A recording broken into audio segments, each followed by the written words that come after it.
వైఎస్ఆర్సీపీ ఆధ్వర్యంలో జరిగిన అన్నదాత పోరు కార్యక్రమం విజయవంతమైందన్నారు మాజీ మంత్రి కాకాని గోవర్ధన్ రెడ్డి.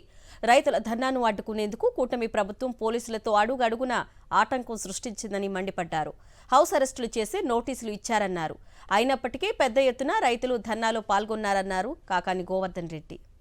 అన్నదాత పోరు కార్యక్రమాన్ని కూడా ఏదో ఒక విధంగా నిలువరించాలి అంటే వాళ్ళ ఉద్దేశం ఈ ప్రోగ్రాంకి సరైనటువంటి ప్రజాదరణ, రైతులకు సంబంధించి ఆదరణ రాలేదు అని అనిపించాలి అనేటువంటి దాంతో నిన్న పోలీసులను ప్రయోగించడం జరిగింది. రైతులు కానీ వైఎస్ఆర్ కాంగ్రెస్ పార్టీ శ్రేణులు కానీ ఓ స్పష్టమైనటువంటి సంకేతం ఇచ్చారు. మీరు అరచేతిని అడ్డుపెట్టి సూర్యోదయాన్ని ఆపలేరు అనేటువంటి విధంగా మీరు పోలీసును ప్రయోగించినంత మాత్రాన మేము ఆ పోలీసులకు భయపడి మీరు అనుకున్నటువంటి విధంగా ర్యాలీల్లో పాల్గొనకుండా ఆ ర్యాలీలు నీరసించిపోయేటువంటి విధంగా, ఆ నిరసన కార్యక్రమం నీరసించిపోయేటువంటి విధంగా మీరు అనుకున్నటువంటి విధంగా జరగదు. ప్రజల్లో మరింత అసంతృప్తి పెళ్ళుబుకుతుంది.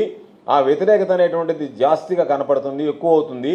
దానివల్ల మరికొంతమంది వచ్చి పాల్గొంటారనేటువంటిది. ఎందుకంటే ప్రతి దగ్గర హౌస్ అరెస్టులు చేశారు, నోటీసులు ఇచ్చారు. ఆ నోటీసుల్లో ఎప్పుడూ లేదు 19 కండిషన్లు.